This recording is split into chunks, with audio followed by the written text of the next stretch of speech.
Eh bien, bonsoir à chacun, bonsoir à chacune. Je vais vous laisser le temps de vous installer. Un grand merci à M. Zemmour d'être ici présent ce soir dans cette magnifique ville de Versailles. Et un grand merci à chacune, à chacun pour votre présence. Je souhaite la bienvenue, bien sûr, à toutes ceux et celles qui font partie de l'IEPM, de l'Institut d'études politiques Montalembert. Nous avons connu des moments assez difficiles en différentiel. C'était un peu chronophage, c'était énergivore, mais c'est tellement agréable ce soir de se retrouver en présentiel. Donc j'ai envie de vous toucher, de vous frapper, non, pas jusque-là. Peut-être juste par précaution vous dire que cette soirée, bien entendu, elle est filmée. Donc ceux et celles qui ne veulent pas être filmés, donc vous vous dirigez discrètement vers le fond de cette magnifique salle à ciel ouvert. Et aussi vous dire qu'il y a quand même des personnes qui sont derrière toute cette organisation depuis maintenant 18 mois, qui font un travail remarquable. Et je tiens vraiment chaleureusement en particulier à remercier une personne que j'apprécie, que j'affectionne particulièrement pour tout son travail, son investissement. Je ne vais pas égrener les différents noms en tout cas ce soir, mais s'il vous plaît, sous vos applaudissements, pour vous réchauffer en même temps, pour Ludovic Trollet, le président de l'IEPM, un tonnerre d'applaudissements. Merci.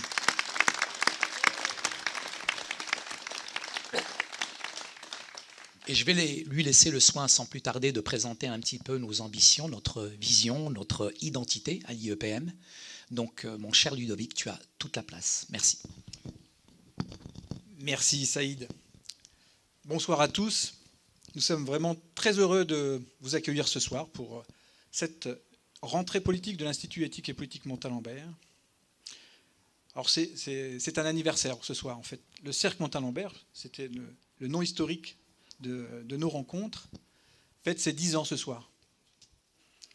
C'est notre 92e rencontre. Et donc nous sommes vraiment très heureux, M. Zemmour, de vous accueillir ce soir. Vraiment, c'est un moment, je pense, privilégié, et le témoignage aussi de votre intérêt et votre amitié pour l'Institut. Et on voulait vous remercier pour ce témoignage. En fait, cet été, au mois de juillet, donc, on a réuni l'ensemble de la communauté scientifique de l'Institut Montalembert. On a travaillé et nous avons essayé de réfléchir à la vision politique et à, je pense, les sujets qui nous semblaient être importants d'aborder dans la perspective de 2022. Est arrivé, et forcément dans les discussions, et c'est sur le sujet sur lequel on a travaillé, vraiment l'enjeu majeur est apparu, c'est la question de l'unité de la France. Nous avons travaillé sur ce sujet, et je pense qu'on se rejoint beaucoup là-dessus. Je pense, effectivement, c'est ce qu'attendent, c'est la grande attente des Français, de savoir comment nous allons pouvoir reproposer un projet qui fait unité. Alors ça ne va pas se passer, a priori, de manière évidente. Je pense que les conditions, c'est une vraie renaissance politique. Aujourd'hui, on voit bien, l'État-providence est en faillite, le système politique est complètement impuissant, il ne reste plus que la société civile qui tient encore debout, qui peut éventuellement encore avoir une initiative pour essayer de renverser la tendance qu'on connaît depuis maintenant 30 ou 40 ans. C'est notre intuition à Montalembert, c'est-à-dire de réunir une société civile qui veut encore y croire, qui veut construire. Et c'est pour ça que ce soir, on vous a demandé de venir discuter, parce que forcément, avec votre livre, la France n'a pas dit son dernier mot. On a bien compris qu'au cœur de ce livre, il y a cette réflexion sur l'unité et surtout sur cette renaissance politique. Donc on va vous interroger forcément sur ce sujet qui nous tient à cœur. Pour cela, on a réuni 5 de nos experts pour justement échanger avec vous. Donc on vous propose une petite table ronde pour engager cette soirée. Donc j'ai demandé donc au général Bertrand de la Chênaie, qui est donc l'ancien major général de l'armée de terre, notre expert sur les questions de sécurité et de défense, de participer à cette réflexion, à Christophe Billan, l'ancien président de Sens Commun, et qui travaille sur les sujets à l'Institut, sur les questions du rôle de l'État et des institutions. J'ai demandé donc à Pierre Delauzin, qui est quelqu'un qui a fait toute sa carrière comme grand responsable sur les sujets de banque et de finance, notre expert en économie, de participer à la discussion. À Benjamin Lacombe qui nous accueille ce soir. Donc, je le remercie encore de son accueil. Merci.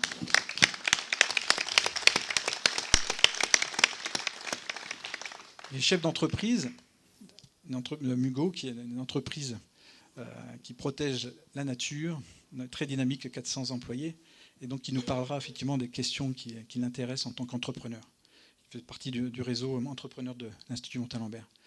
Et enfin, on terminera avec Stanislas Delarminat, qui est ancien ingénieur agronome, spécialiste des questions de climat et notre expert en écologie, qui est notamment le responsable de la lettre écologique de l'Institut Montalembert, qui est une lettre qu'on transmet à l'ensemble des parlementaires depuis maintenant 7 ans, je crois. Et c'est ça. Et donc, voilà, c'est notamment des domaines dans lesquels on a travaillé une expertise particulière. Voilà. Donc, je laisse toute la place au débat. Charles de Montalembert disait, alors ça rejoint un peu votre intuition avec votre livre, les difficultés ne sont pas là pour abattre, mais pour être abattues. Et donc, je vous propose de les abattre ensemble ce soir. Merci.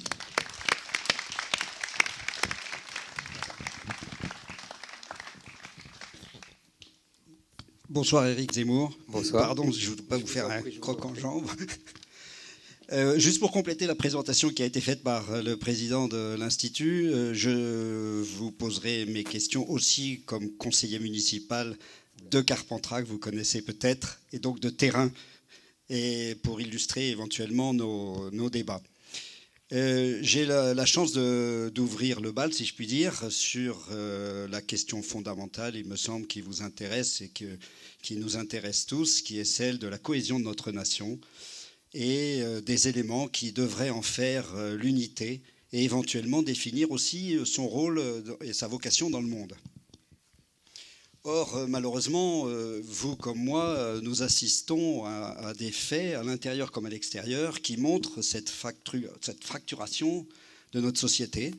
Les faits violents, de délinquance, tous les incidents. Je vais juste en citer un, le dernier qui nous a tous marqués.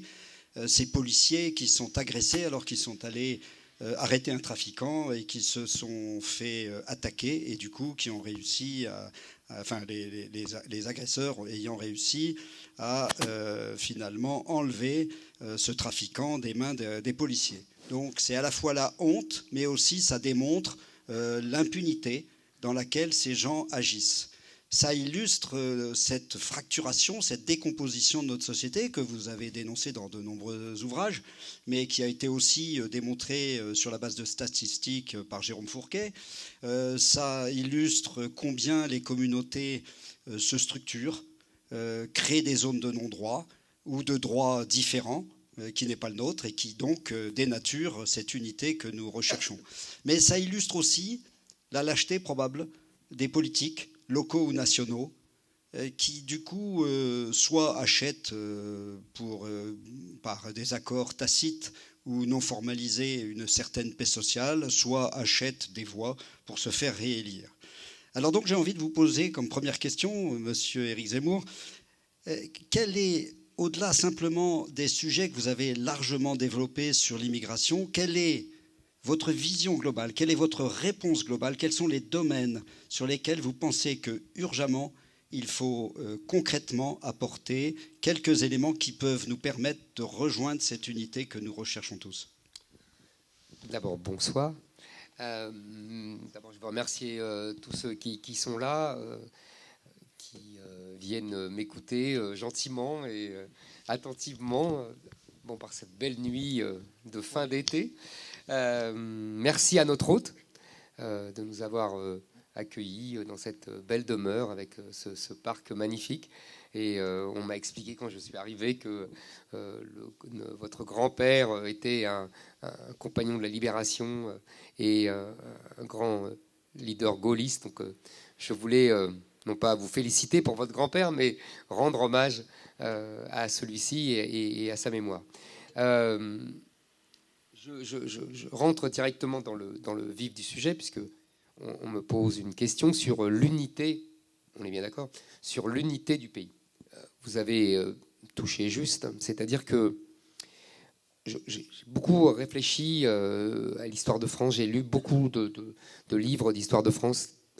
Ce qui m'intéresse en fait quand je lis des livres d'histoire de France, c'est que j'aime prendre des bords différents. Vous voyez, j'aime lire les gens, j'aime lire Bainville, j'aime lire Michelet, j'aime lire des historiens communistes, j'aime lire Taine, j'aime lire, vous voyez, pour prendre un panel différent et avoir ces regards qui se contredisent et qui se confrontent pour me faire moi-même ma religion.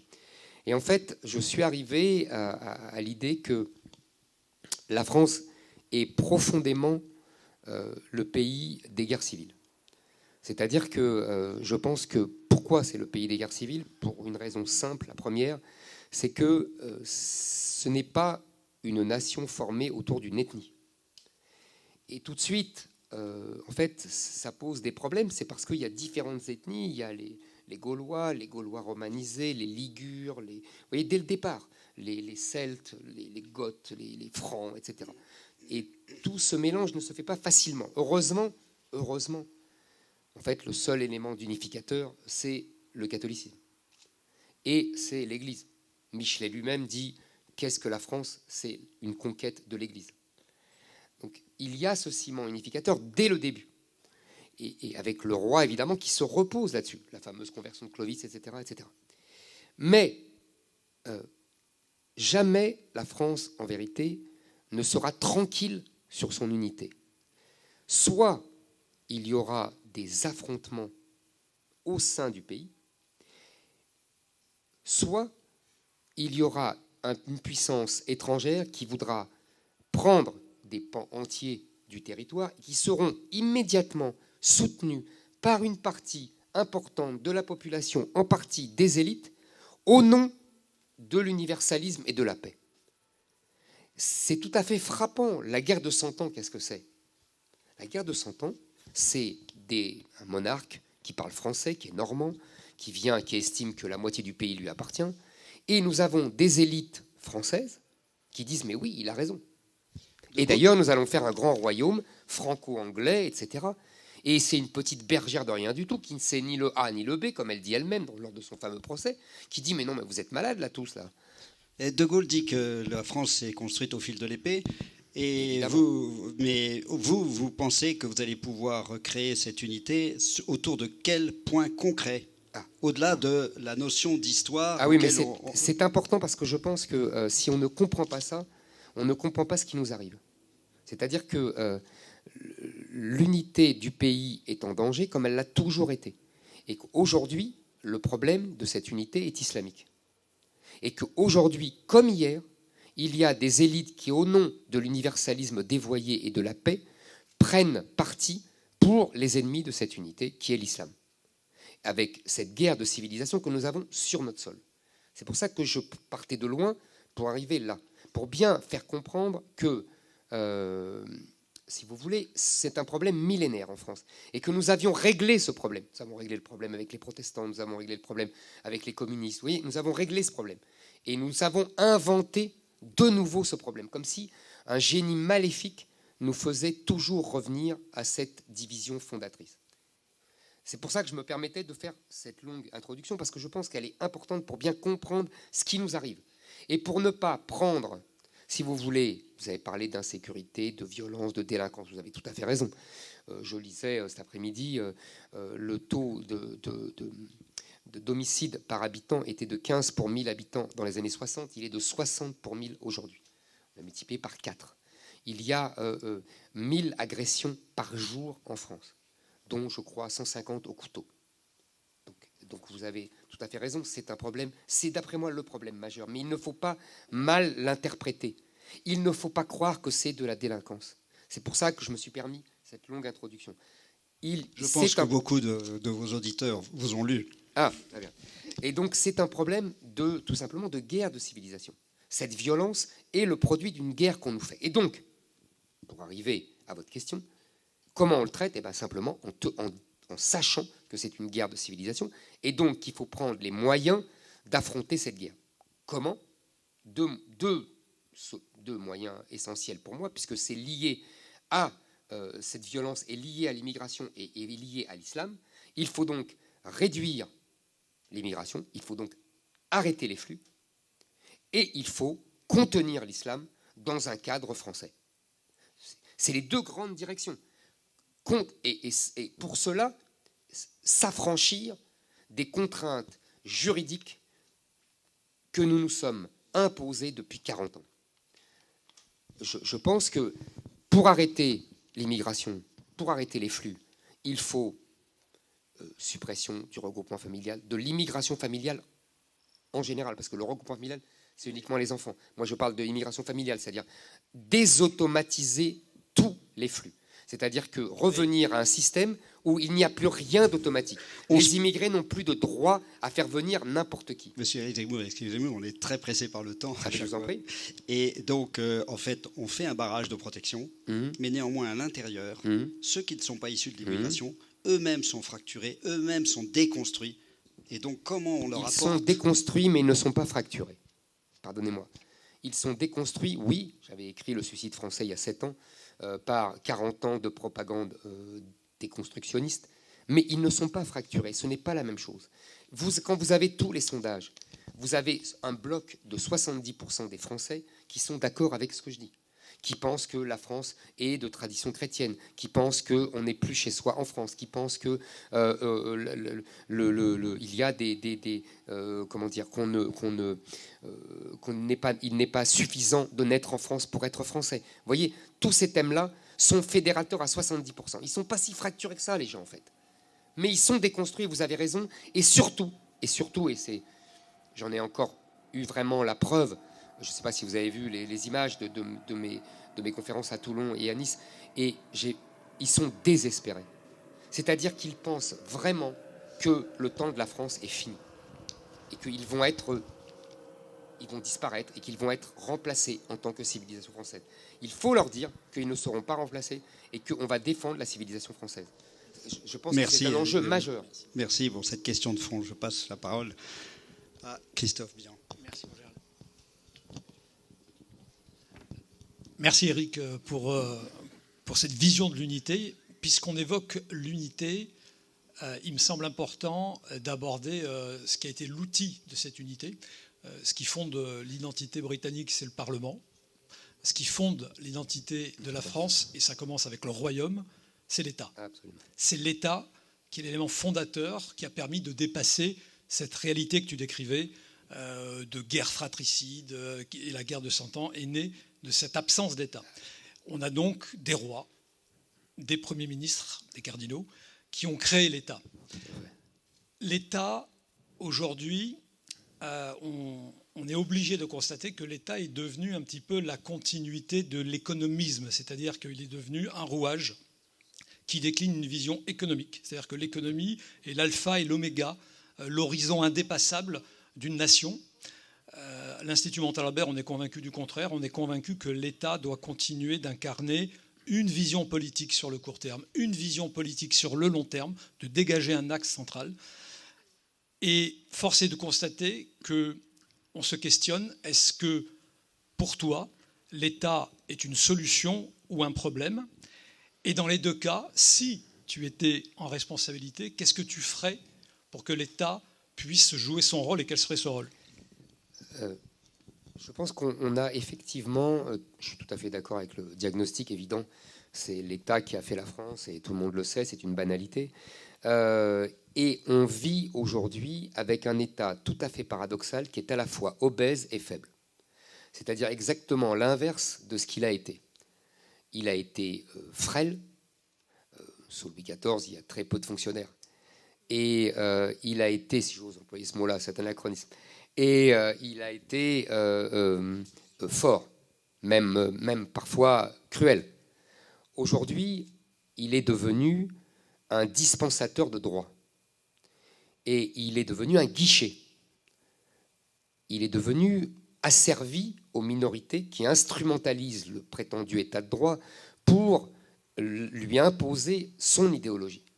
Donc, et par ailleurs, il est l'objet des critiques légitimes des libéraux qui le trouvent obèse. C'est un paradoxe incroyable. Donc je pense qu'il faut là aussi combattre sur les deux plans. Il faut réduire son poids, mais je dirai après pourquoi, comment, et il faut retrouver la verticalité de l'État, c'est-à-dire qu'il ne soit plus asservi aux associations, aux minorités, etc.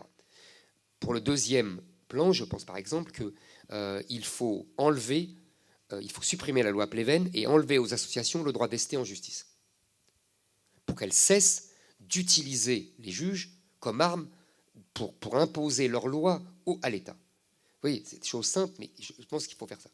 Deuxième chose, sur le premier, je ne voudrais pas commettre l'erreur que tu connais bien de François Fillon.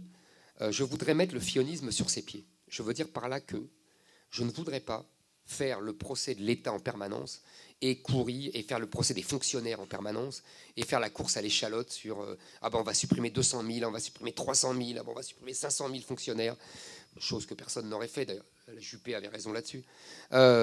Mais je pense au contraire qu'il faut dire que notre problème, ce n'est pas l'État, c'est la protection sociale. C'est la protection sociale qui est énorme. C'est à cause de la protection sociale qu'on s'endette énormément. C'est la protection sociale qui représente, je crois, 30% des dépenses du PIB. C'est les dépenses sociales qui représentent 30% du PIB. C'est la protection sociale qui fait qu'on arrive à 47% du prélèvement obligatoire. C'est la protection sociale qui fait que nos entreprises sont imposées lourdement et que donc elles délocalisent depuis 20 ans. Tout ça est un enchaînement incroyable. Et donc, il faut réduire le poids social. Mais évidemment, et c'est là où je ne voudrais pas faire du Fillon, je ne vais pas dire alors c'est très bien, on va vous réduire votre modèle social, et puis les petits risques, vous vous assiérez dessus, et puis les lunettes, vous n'en changerez pas, etc., etc. Non. Je pense qu'il faut dire, notre protection sociale est excessive parce que nous l'ouvrons au monde entier. Nous l'ouvrons au monde entier et ça nous coûte un pognon de dingue, comme dirait Macron. Je ne parle même pas de la fraude, évaluée par Charles Prats à 50 milliards par an. C'est déjà une belle somme. Mais je parle même de ce que nous avons prévu.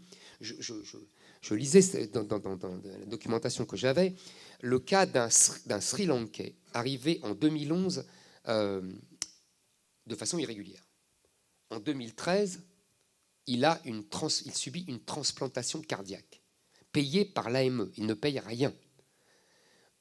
Depuis, il touche une allocation handicapée de 959 € par mois. Magnifique. Extraordinaire. Ce type n'aurait jamais dû être en France. Ce type n'aurait jamais dû être transplanté en France. On devrait faire comme avant l'invention délirante de l'AME, c'est-à-dire ne faire que les soins d'urgence, ce qui est tout à fait humain, mais ce que font les autres pays européens d'ailleurs. Bon. Et voilà, et on s'est mis un boulet. Et des boulets comme ça, il y en a des centaines de milliers. Il faut donc cesser tout ça et dire aux Français, voilà, on ne touchera pas à votre modèle social. Simplement, à partir de maintenant, les étrangers qui travaillent, qui contribuent, ils ont droit, évidemment, aux droits qu'ils se sont créés en contribuant. Mais la solidarité nationale doit redevenir nationale. C'est-à-dire que les allocations familiales, les allocations logement et le RSA ne sont plus donnés aux étrangers. Donc tu l'abordes sous l'angle d'une répartition de moyens, et la juste répartition de ces moyens permettrait aux régaliens d'être pleinement efficaces. Surtout que tu changes la philosophie. Comme oui. Je t'ai dit, tu dis l'État redevient vertical. Il n'est plus le jouet des associations, des minorités, comme je l'ai dit au début. Et tu as dit un mot-clé, la verticalité, qui renvoie à l'autorité, et donc garant de l'unité et du point qu'on évoquait, parce que la sécurité, c'est un manque d'autorité. Absolument. Mais est-ce que tu ne penses pas qu'au-delà de la répartition mécanique d'argent, il y a aussi un fond culturel à modifier pour permettre à nouveau d'avoir une vision de la France dans 10 ans? Qu'est-ce qu'on veut que la France soit dans 10 ans? Qu'est-ce qu'on veut que la France soit face à ses alliés américains? Tout ça, c'est du régalien, c'est de l'État. Comment tu vois la restauration de cette vision, j'allais dire stratégique, sur le long terme? Pour moi, c'était autre chose. Dans ta question, j'avais compris le côté moyens, Oui. etc. Mais il y a aussi la vision autorité, c'est-à-dire, mais ça, c'est ce qu'ont voulu les rois. Bien sûr. Mais ça à la limite, c'est simplement avoir une vision de ce qu'est la France. Est-ce que la France, comme le souhaite Emmanuel Macron, n'est que doit se fondre dans un ensemble européen qui est le fameux mythe des États-Unis d'Europe? En fait, c'est ça le rêve de Macron quand il parle d'autonomie stratégique européenne, quand il parle quand il se réjouit de ce grand emprunt européen. On voit bien qu'il a en tête le fameux moment hamiltonien de l'histoire américaine et qu'il a repris ce rêve que portait déjà Giscard et que portait Jean Monnet avant Giscard. On voit bien qu'il y a une continuité. En fait, ces gens-là, contrairement au général de Gaulle, pensent que le temps de la France est terminé et selon j'ai l'habitude de dire le mythe, la chimère hugolienne, tu sais, la fameuse citation de Victor Hugo qui dit « Demain, les Anglais, les Allemands, les Italiens, les Russes seront comme hier les Auvergnats, les Bretons, etc. Il n'y aura plus de guerre, ils seront un seul pays, etc. » Je ne crois pas à cela. À la limite, on aurait pu le croire dans les années 50, comme on était tous effondrés. Tu vois, on aurait pu imaginer... mais je pense que c'est terminé. Comme disait le général de Gaulle, on ne fait pas d'omelette avec des œufs durs. Voilà, nous sommes des œufs durs. Mais nous sommes des œufs durs qui avons renoncé à d'innombrables pans de nos souverainetés au profit de prétendus États-Unis d'Europe qui auraient, un peu comme à la manière américaine, qui auraient repris ces pans de souveraineté. Et le grand paradoxe, c'est que l'Europe, en vérité, est un trou noir à souveraineté. C'est-à-dire qu'à la limite, on aurait pu dire, bon, nous allons vers une grande fédération européenne avec un souverain européen. Après tout, c'était le grand mythe français, reconstituer l'Empire romain. J'ai écrit un livre là-dessus, donc je suis très sensible à ça. Mais non, parce qu'en fait, il y a eu un choc entre les élites françaises qui veulent refaire la France en grand, tu te souviens, les meetings du RPR dans les années 80, et des élites européennes qui, elles, ont renoncé à la souveraineté. Et j'y vois d'ailleurs, je vais te dire, l'influence allemande. C'est-à-dire que je pense que les Allemands sont allés tellement loin dans le délire d'une souveraineté meurtrière que maintenant, ils ne veulent plus. Ils ont jeté l'eau avec l'eau du bain, comme le bébé avec l'eau du bain. C'est la question de la souveraineté qui leur pose un problème. Et toute l'Europe s'est mise à ce diapason, rajouter toutes les thèses libérales, friedmaniennes des années 80 pour dire que l'État est le problème. Enfin bon, je vous repasse le Reagan, etc. Tu vois. Donc je pense qu'il faut simplement redevenir la France. Oui. Nous, on a un discours sur la souveraineté, on a un discours sur l'indépendance qu'on connaît tous par cœur. C'est le discours du général de Gaulle qui a baigné notre enfance. Il faut le resservir. Là, par exemple, avec l'affaire australienne, je vous fais pas de mystère. On communique avec Christophe tout le temps, et donc on a parlé de cette affaire australienne. On voit bien que là, on a le mépris américain qui considère que leurs alliés sont leurs esclaves et qui doivent se soumettre sans rien dire, et que c'est comme ça, et qu'on a le choix entre être ces esclaves-là et à assumer une politique indépendante, tendre la main à la Russie, vraiment. Et on a, je finis là sur la question, on a un problème avec Emmanuel Macron, parce que son en même temps est très troublant. Je dis ça sans ironie. C'est-à-dire qu'il est capable de voir le problème, de le voir avec finesse, de le dire avec intelligence et même avec drôlerie. Par exemple, quand il dit la Chine n'est pas dans l'Atlantique Nord, ou alors mes cartes sont fausses, c'est très drôle et c'est très juste. En fait, il reprend ce que disait le général de Gaulle dans les années 60, le fameux discours de Phnom Penh. Vous n'avez rien à faire ici, nous n'avons rien à faire ici, au revoir, merci, nous quittons le commandement militaire intégré de l'OTAN. Bon. Mais il ne fait rien. Il dit l'OTAN est en mort cérébrale avancée, et qu'est-ce qui suit? Rien. Il reçoit Poutine au fort de Brégançon. L'autre arrive avec son bouquet de fleurs magnifique pour Madame Macron. Et qu'est-ce qu'il fait? Je me suis renseigné. Rien. Et Poutine dit maintenant, je préfère au moins discuter avec Erdogan parce que lui, c'est un patriote. Je sais ce qu'il pense et ce qu'il va faire. Macron, je comprends rien, donc j'en ai marre. Et puis c'est tout. Vous voyez, c'est un vrai problème parce qu'on a un type qui comprend intellectuellement et qui est comme impuissants dans l'action. C'est très troublant. À la limite, je préférerais quelqu'un qui ne comprend rien. Merci Eric. Je crois que tu as fait un portrait très clair de l'État. Merci beaucoup.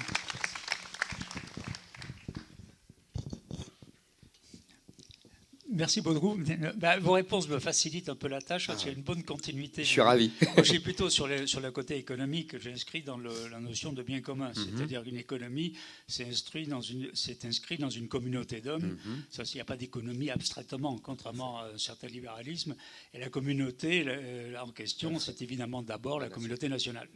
Donc, dans ce cadre-là, où est-ce qu'on en est ? Mon analyse, c'est que on est défaillant sur deux niveaux. On est défaillant vers le haut, au niveau de l'efficacité, de la compétitivité, de l'autonomie. On a une dette totalement démentielle, mais qui date de 40 ans, ce n'est pas uniquement depuis 5 ou 6 ans. Or, une dette, ça veut dire qu'on ne s'est pas mis d'accord pour arriver à choisir entre des dépenses et des recettes. Donc, on dépense plus que ce qu'on a en recettes. On continue indéfiniment. Donc, ça veut dire qu'il y a un problème politique derrière, d'une manière ou d'une autre. J'en ai parlé tout à l'heure. Oui, absolument, absolument. Donc, on a ce côté-là. On a eu, effectivement, là, des années un peu délirantes où la Banque centrale finance tout ce qu'on veut. On a perdu beaucoup en autonomie de nos entreprises. On a des entreprises qui, même celles qui sont cotées, on a le moins d'actionnaires naturels en France. Donc, on a une propension beaucoup plus grande de nos entreprises, dès qu'elles deviennent grosses ou cotées, elles sous contrôle étranger. On s'est désindustrialisé, tout le monde en a parlé énormément. Donc, on ne réussit pas bien du côté du haut. Et puis, on ne réussit pas bien du côté du bas, parce qu'on voit bien qu'il y a ce sentiment fort d'insolidarité insuffisante ou ressentie comme celle par les Français. Bon, les Gilets jaunes ont été un excellent exemple, mais aussi on sent la tension sur les mesures sanitaires, donc, alors même qu'on a, et vous l'avez souligné très, très justement, des dépenses sociales extraordinairement élevées. Donc, si j'ose dire, en dépenses sociales, les Français n'en ont vraiment pas que pour leur argent. Donc, il y a un très gros problème. Donc, on a un besoin d'ajuster des deux côtés. On a un besoin de retrouver des marges de manœuvre, ce qui veut dire effectivement réallouer des moyens. Alors effectivement, il y a ce que vous soulignez, c'est notre extraordinaire générosité pour tout individu qui tape à la porte. Mais il y a aussi des problèmes internes. C'est-à-dire, je prends un exemple qui est un secteur tout à fait caractéristique, l'éducation nationale, qui est en gros la dernière institution soviétique, à peu près.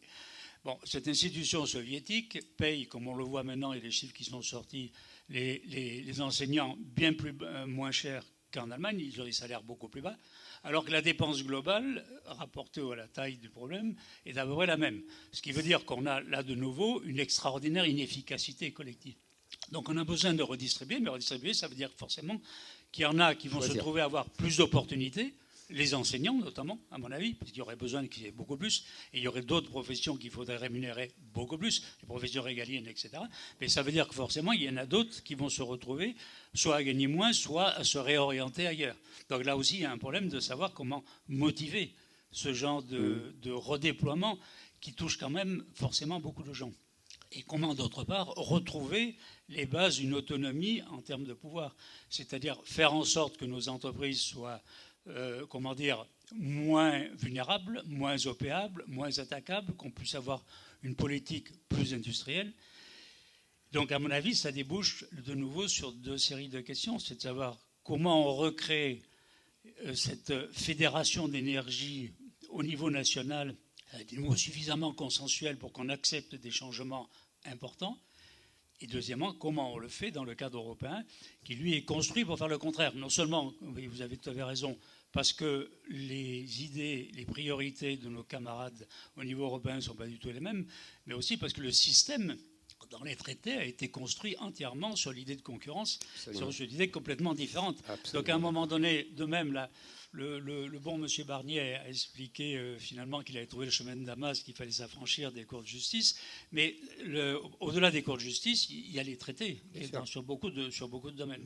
Donc on a un double problème, se fédérer et comment agir par rapport à cet héritage européen qui est une contrainte terrible. Alors, moi je suis tout à fait d'accord avec votre diagnostic. Je dirais que, pour le compléter, essayer... je dirais qu'en fait, nous souffrons. On a souvent opposé, depuis l'après-guerre, en gros, les régimes libéraux aux régimes socialistes. Et la France est un pays assez unique, où on est à la fois libéral et socialiste, et je dirais où on est trop libéral et trop socialiste à la fois. Et je pense qu'il faut, là aussi, jouer sur les deux tableaux. On est trop socialiste, c'est assez facile, c'est-à-dire, c'est ce qu'on a dit tout à l'heure, prélèvement obligatoire énorme, etc. Donc, la politique logique, elle est assez simple, c'est réduction des charges sociales, réduction des impôts de production, réduction des impôts de suppression, quasi-suppression des impôts de la transmission pour la transmission d'entreprise, pour permettre aux entreprises françaises de ne pas se vendre à l'étranger et d'être transmises à l'héritier, comme c'est en Allemagne et comme c'est en Italie, et donc de pouvoir grossir. On a une logique, si vous voulez, qui est implacable, et qui est qu'on a trop de taxes, trop d'impôts. Pour les petits comme pour les gros, les petits meurent et les gros délocalisent et partent à l'étranger. Donc il faut qu'on règle absolument cette question. Et là, on est trop socialiste. Et en même temps, vous avez raison, on est trop libéraux, c'est-à-dire que l'Europe nous a imposé des règles de concurrence délirantes qui nous empêchent tout simplement de constituer des sociétés, des entreprises qui résistent à la concurrence, qui ne se fassent pas racheter. Le gouvernement, je vois, parce que j'ai débattu quand j'étais à CNews avec pas mal de ministres de l'industrie, vous voyez, des ministres économiques. Et à chaque fois, ça m'avait frappé. Ils se vantent, ils se réjouissent, ils se glorifient des investissements étrangers en France. Je comprends bien l'idée, qui est de dire ils vont sauver des emplois, etc. Mais à chaque fois, j'avais la même réaction, et à chaque fois, je comprenais ce qu'il y avait en face, c'est qu'ils se foutent complètement de la nationalité de l'entreprise et de celui qui achète l'entreprise. C'est un trou noir de la pensée macronienne. C'est la nationalité de l'entreprise qui rachète nos entreprises, quelque chose qui n'existe pas. Ça m'a frappé. Je vous dis, je l'ai compris, mais vraiment en débattant à la télévision avec eux. C'est le trou noir de leur pensée. Ils s'en foutent. C'est le cadet de leurs soucis. Pour eux, ça n'existe pas. C'est très frappant. Et donc, je pense au contraire. Moi, je pense que ça existe. Et on le voit tous les jours.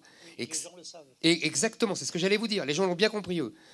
Que ça soit quand ils nous piquent les brevets, que ça soit quand ils ferment les usines du jour au lendemain pour aller en Pologne ou en Turquie. Ça, les gens l'ont bien compris. Mais ça, la Macronie, c'est un monde... Ils sont ailleurs.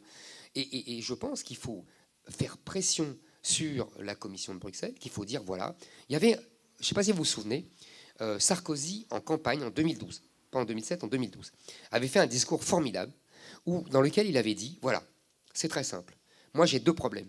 J'ai Schengen qui ne marche pas et c'est un trou qui a une passoire à immigrer, et j'ai les règles de la concurrence qui m'empêchent de réindustrialiser, ce n'est plus possible. Donc je préviens la Commission, je leur donne 3 mois ou 6 mois, je ne sais plus ce qu'il avait dit dans son discours, pour réformer ces deux choses. S'ils ne réforment pas, eh ben moi je prendrai des mesures nationales. Je pense que c'est exactement le discours qu'il faut tenir maintenant. Et encore, moi je ne donnerai pas 6 mois. Je dirais simplement, je le fais, et puis si vous n'êtes pas content, c'est le même prix, comme disait Chirac. Quand est-ce que Bruxelles me déclare la guerre ? Quand est-ce qu'il m'envoie les chars ? Vous voyez, donc il y a des limites. Donc je pense qu'il faut dire ça, il faut dire voilà, je prends des décisions, et maintenant je vous propose de réformer notre droit, nos traités, parce que ce n'est pas possible, on ne peut plus fonctionner comme ça. Et je suis certain par exemple que sur l'immigration, on a des alliés à l'Est qu'on cessera de cracher dessus et de les insulter toute la journée. Ils seront ravis d'être avec nous, puisque eux, ils défendent l'identité européenne et contre l'immigration. Et sur l'économie, on n'aura peut-être pas les mêmes alliés, parce qu'effectivement, eux, ils ont intérêt à ce qu'on envoie des usines là-bas. Mais on peut aussi, je pense, réformer ce droit de la concurrence qui est fou, qui est fondé sur une philosophie économique. Idéologique. Exactement, qui est le consommateur est roi. Et on a vu le résultat avec l'épidémie de Covid. On a vu le consommateur est roi et on est dépendant des producteurs. C'est la vieille règle du capitalisme. Et donc je pense qu'il faut la retrouver. Et il faut, en fait, je pense vraiment, tenir sur ces deux pieds, voyez, et avancer et ne plus faire, comment vous dire, ne plus donner crédit à Bruxelles et dire, voilà, on ne sort pas de l'euro, on ne discute plus de tout ça, c'est acquis, ça nous a coûté cher en vérité, parce que je pense que ce fut une erreur au départ, mais sans doute ça nous coûtera encore plus cher d'en sortir. Donc voilà, donc on tient ça pour acquis, mais pour le reste, puisque de toute façon, on a remis en cause les règles de Maastricht. On s'est assis dessus quand on a fallu. Donc je ne vois pas pourquoi on ne s'assierait pas sur nos règles de la concurrence qui nous empêchent de créer des champions et qui font que toutes nos entreprises sont rachetées. Un grand merci. Merci à vous.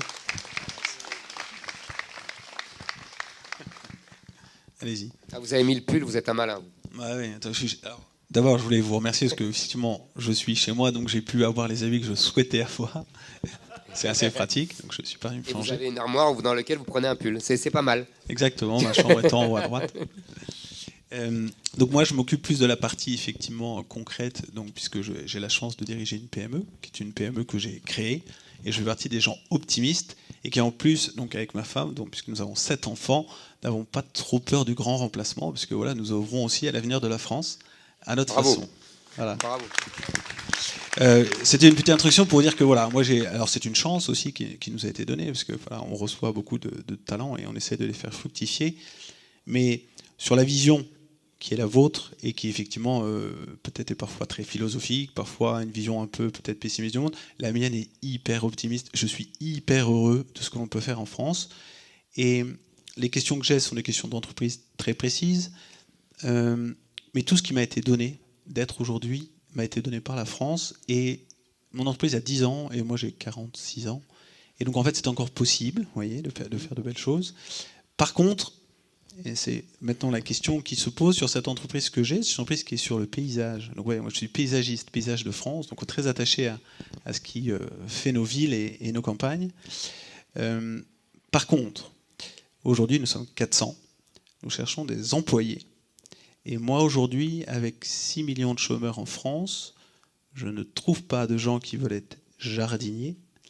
Par contre, je trouve des populations immigrées et certains réfugiés mineurs qui nous apportent une preuve que le travail a encore de sens en France, et je n'ai que eux.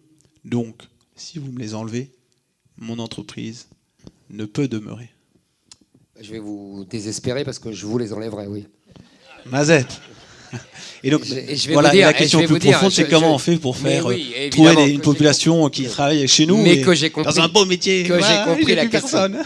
Que j'ai bien compris la question. Mais je veux vous dire, je dis ça, je vous ai répondu du tac au tac exprès, pour vous dire que, et je suis sûr que vous serez d'accord avec moi, il y a des choses au-dessus de nos cas individuels. C'est-à-dire que je pense que nous devons faire des choix, et que notre choix aujourd'hui, c'est que si nous continuons à raisonner en disant « Ah, mais il y en a qui travaillent et tout », on va être engloutis. Voilà. C'est la loi de la démographie, il y aura 2 milliards d'Africains en 2050, c'est inexorable. Donc je pense qu'il faut savoir cela et avoir un cap.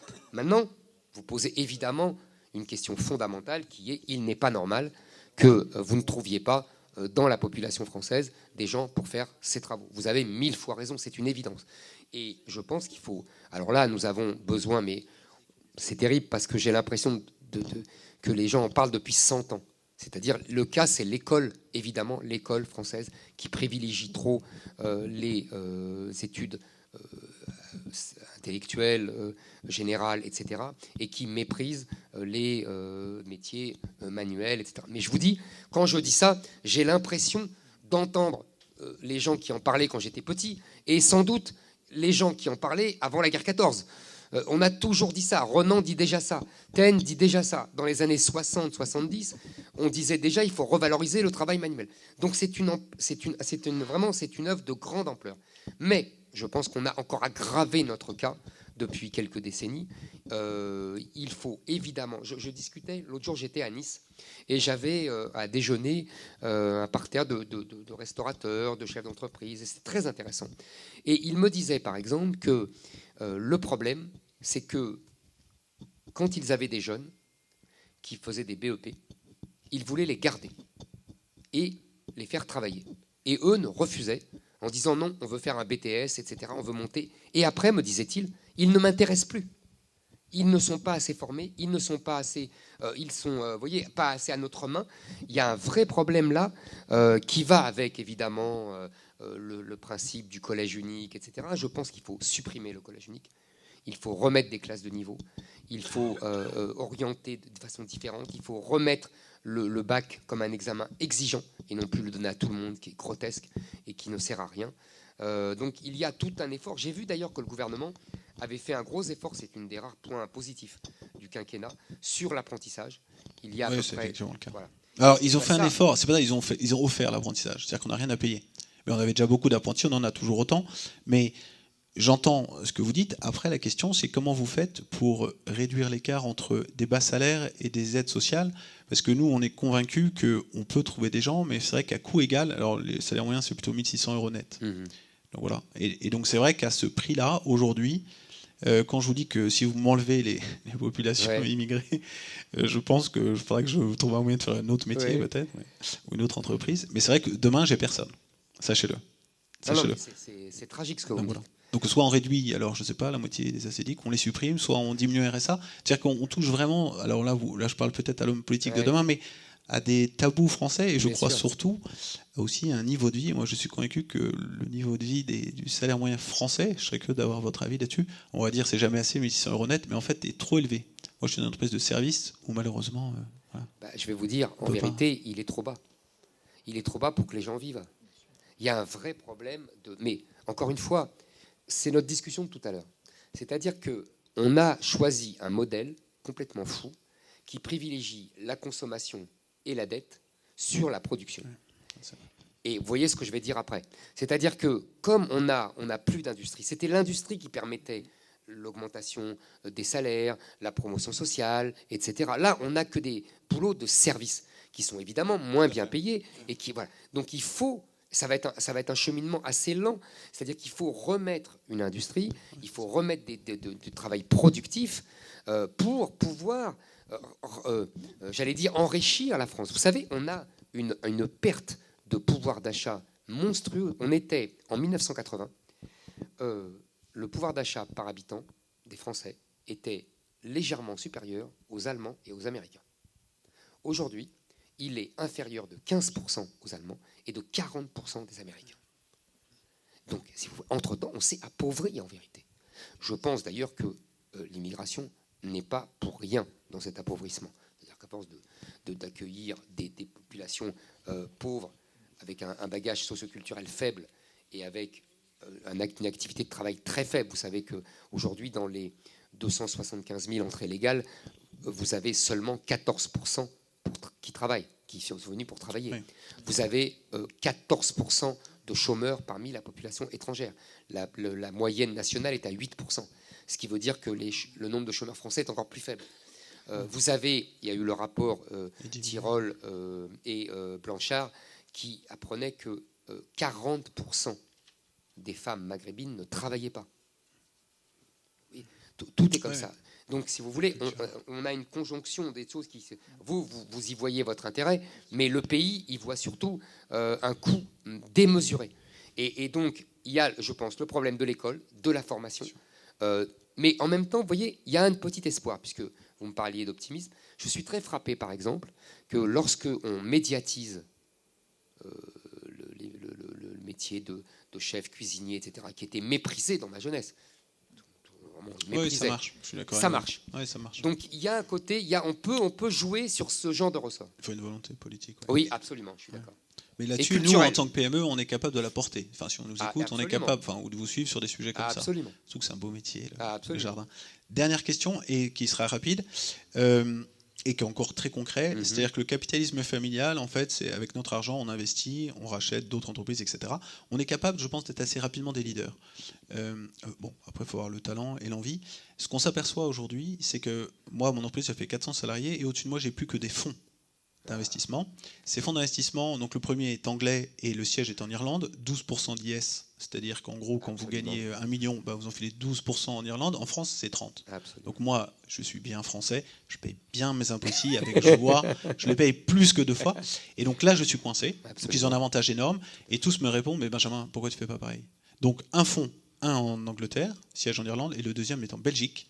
Alors, on m'a expliqué qu'il faut avoir sa holding en Hollande, il faut avoir son siège en Irlande pour les 12%.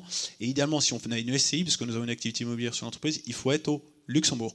Et donc la question que je vous pose, c'est comment on fait pour arriver à ça? Comment on fait pour arrêter ça? Parce que moi, ma solution aujourd'hui, dans 2 ans, on se revoit, mon siège sera en Irlande. Parce que moi, je veux être dans les bons, et je veux que ma boîte tourne, je veux être un leader français. Je serai avec ma famille au Luxembourg ou en Suisse, et par contre, on vous prêtera toujours la maison. Oui, mais vous ne pourrez plus en profiter. C'est pas grave. Ah bah si, quand même. Non, vous avez 1000 fois raison. Là, vraiment, c'est évident. D'abord, il faut reconnaître que il faut quand même le reprocher à nos politiques. Parce que ce que vous dites là, ça s'appelle le traité de Maastricht. Ah, mais je suis bien d'accord.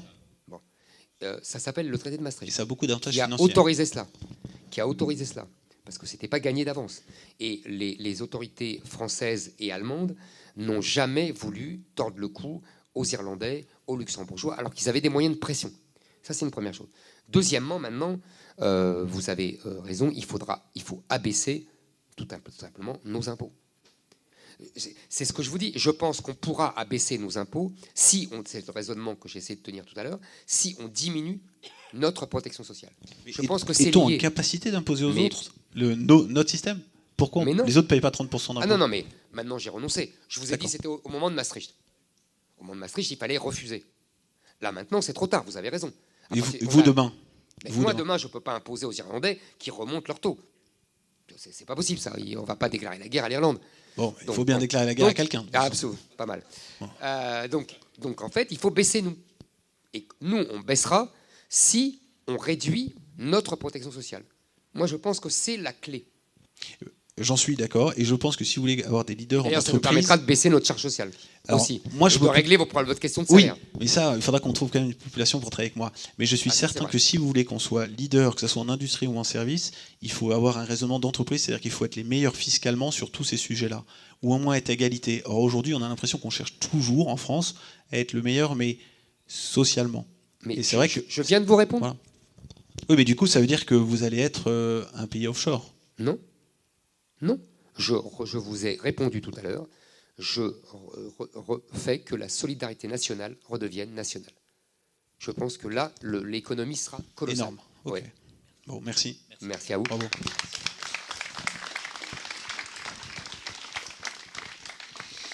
Bien, bonsoir. J'ai la délicate mission d'évoquer un sujet qui est celui de l'écologie. Mais les sujets délicats ne vous font pas peur. Alors je l'aborde en mettant côte à côte 2 mots qu'on ne met jamais l'un d'un côté de l'autre. C'est l'écologie, ce que j'appelle subsidiaire. Alors le mot subsidiarité, vous savez ce que c'est, mais je le rappelle pour ceux qui ne font pas beaucoup de philosophie sociale, c'est un principe qui fonde la responsabilité créatrice de la société civile sur les membres des entités sociales les plus réduites possibles, depuis la personne, en passant par la famille et les associations locales. Alors, j'ai l'intime conviction, et je voudrais la partager avec vous, c'est que l'écologie, si elle ne respecte pas le principe de subsidiarité, eh bien, elle sera le fossoyeur de tout ce qui fait la dignité des personnes, leur liberté, leur capacité d'être responsable et même, ce que je défends, le droit à l'erreur. Alors, qu'est-ce que c'est qu'une écologie subsidiaire ? Je propose de vous citer 3 exemples. Le premier, c'est de rester au plan du penser local pour agir local. Or, aujourd'hui, on nous rabat les oreilles avec le penser global pour agir local, qui n'est qu'un alibi pour justifier des structures globales. Et il est facile, par exemple, à chaque inondation, de jouer de la peur et de l'émotion du drame en mettant en avant des phénomènes météorologiques extrêmes, alors qu'il y a des responsabilités locales de dragage des embouchures, etc., et des constructions de retenues d'eau en amont. Absolument. Le deuxième exemple de subsidiarité, c'est quelque chose qu'on n'aborde jamais non plus, c'est la subsidiarité du consommateur. Donc pour moi, je le sens et je voudrais savoir ce que vous en pensez, c'est qu'il faut renoncer à ce que j'appelle l'écologie de la contrainte et laisser à chacun le choix de ses investissements. Pourquoi est-ce que, par exemple, je serais contraint de changer ma chaudière pour en acheter une moins émettrice de CO2 et qu'il fasse que je fasse ce choix parce que je ne suis pas nabab, et les Français ne sont pas des nababs, ils doivent faire le choix entre cette contrainte et le soutien scolaire de leurs enfants. Donc chacun a sa priorité et je ne vois pas pourquoi les normes qu'on crée, en fait, sont des consommations obligatoires. Ce n'est pas de la subsidiarité. Mais faut-il encore, me direz-vous, et c'est le troisième point qui va aboutir à ma question, c'est que pour que le consommateur puisse faire son choix et qu'on puisse penser local, faut-il encore être capable de se forger son propre jugement. C'est un point de subsidiarité qui est en train de disparaître. On est soumis à la pensée unique, mais pas le propre jugement. Alors certes, je suis d'accord que les sujets écologiques sont complexes, qu'un incompétent ne peut pas débattre avec un expert, ça j'en suis convaincu, mais point n'est besoin d'être expert pour juger de la qualité d'un débat entre deux experts. Il n'y a pas besoin d'avoir fait Polytechnique pour qu'on devine très vite dans un débat qui manie l'esquive, qui manie l'invective, qui manie l'argument d'autorité, etc. Donc, me semble-t-il, il faut développer et rétablir l'esprit de la disputatio qu'il y avait au Moyen-Âge. Donc ma question, je vais prendre un exemple où la disputatio a complètement disparu, c'est la question climatique. Hein. Est-ce que vraiment le débat est clos, comme le disait Valérie Pécresse à l'époque, quand on sait que le GIEC ne retient dans ses modèles que 150 ans d'observation? Comment est-ce que, sur une période aussi courte, il peut quantifier l'impact du CO2 sur la période chaude médiévale ou sur l'âge glaciaire de la Bérésina? Donc ma question, la voilà. Et je rebondis sur un propos que vous avez tenu à Toulon, puisque vous avez dit que vous étiez candidat au débat, bien entendu. C'est ce que vous avez affirmé. Alors, est-ce que vous seriez prêt à ce que le ministère de la Recherche prévoie, comme aux États-Unis, des financements, d'une part, d'équipes rouges, que je qualifiais de rouges, mais il n'y a pas que moi, aux États-Unis, c'est les Red Team, c'est la couleur de la dissidence, la couleur de la contestation, pour tester la résistance des arguments à des hypothèses consensuelles face à des risques éventuellement inconnus. Équipes rouges qui auraient vocation à débattre avec des équipes bleues, qui elles aussi sont largement financées aujourd'hui. Ce sont les équipes de la couleur du consensus, fondées sur des modèles qui sont souvent paramétrés en fonction du résultat qu'on veut trouver, on l'a vu sur la Covid, ou retenues sur des bases de risques connus. Alors, bien évidemment, dans mon idée, c'est que ces équipes rouges de la dissidence, mais également les bleus, ne peuvent avoir des financements que si elles acceptent ensuite le débat public contradictoire sur des chaînes pendant plusieurs heures, sur des chaînes TV. Donc voilà, le débat contradictoire qui me paraît une clé fondamentale. Non mais alors là, je vais répondre assez vite parce que la question m'intéresse et la réponse, je la donne spontanément. Moi, je suis pour le débat, je suis pour la libre discussion. Je combattrai, et parce que je le subis tout bêtement, et que la volonté d'enrégimenter la vie politique et idéologique par à la fois l'invective et la condamnation judiciaire. Je pense que nous sommes arrivés à une limite que nous devons absolument vaincre. Désormais, nous devons revenir en arrière là-dessus. Nous devons supprimer, je l'ai dit tout à l'heure, les lois liberticides et nous devons effectivement pousser au débat libre, arrêter de considérer que l'autre est soit un complotiste, soit un imbécile. Il faut absolument cesser avec ces vérités officielles. Mais vous savez, l'écologie, ce n'est pas étonnant qu'on en arrive là. Parce qu'au départ, l'écologie, vous l'avez dit vous-même, à partir du moment où la technique a raisonné la nature, où il y a eu l'industrialisation, etc., avec l'artificialisation des sols, avec les industries multiples et donc la pollution, etc., avec l'élevage industriel, l'agriculture industrielle, l'élevage industriel, on voit bien que forcément on a changé de monde et que donc tous ceux qui étaient les plus conservateurs, ceux qui se plaignaient de ce changement de monde, ont vu tout de suite les dégâts. À l'époque, les progressistes, les gens qui se disaient de gauche, étaient industrialistes, étaient pour l'usine contre la nature, pour la culture contre la nature, pour vous vous souvenez l'affiche de François Mitterrand en 1965, il y a une usine derrière. En 1981, il y a un petit village. Vous voyez le changement. Donc on voit bien que au départ, ce sont des conservateurs, voire des réactionnaires bougons, qui disent « mais attention, vous êtes en train de nous détruire la nature ». Il y a dans le bloc-notes de Mauriac un texte absolument magnifique. C'est une des rares fois où il s'élève contre le général de Gaulle, et il dit, on est dans les années 60, donc il y a les grands ensembles qui commencent, il y a l'industrie, il y a, vous voyez, tout ça, et il dit, mais comment le général de Gaulle, qui aime tant la France, peut tolérer cela ? Est-ce que vous mettriez derrière votre affiche de campagne une usine ? Parce que quand même, parce que l'industrialisation, vous en êtes conscient, c'est quand même quelque chose qui permet de rendre les sociétés plus propres. Regardez les États-Unis, et surtout plus confortables. Mais j'en ai conscience. Oui, mais également plus propres. Mais bien sûr, mais je sais bien. Pékin, c'est une ville envahie de poussière. On ne peut pas dire que ça soit. Mais attendez, ce que je veux vous dire, c'est que l'écologie a été prise en otage depuis les années 70 par l'extrême gauche. C'est pour ça que vous avez les phénomènes que vous dénoncez. C'est-à-dire que l'extrême gauche a pris l'écologie comme elle avait pris autrefois le marxisme, etc. Et donc, elle reprend ces vieilles marottes et ces vieilles manies qui sont ce que vous avez décrit, c'est-à-dire la globalisation, c'est-à-dire l'invective, c'est-à-dire l'interdiction du débat, l'intolérance, le sectarisme, etc. Ça, c'est une première chose fondamentale. Et donc, à partir de là, moi, vous avez raison, je n'ai pas les compétences techniques, scientifiques, pour dire si le réchauffement climatique est dû à l'homme, etc. Je ne peux pas.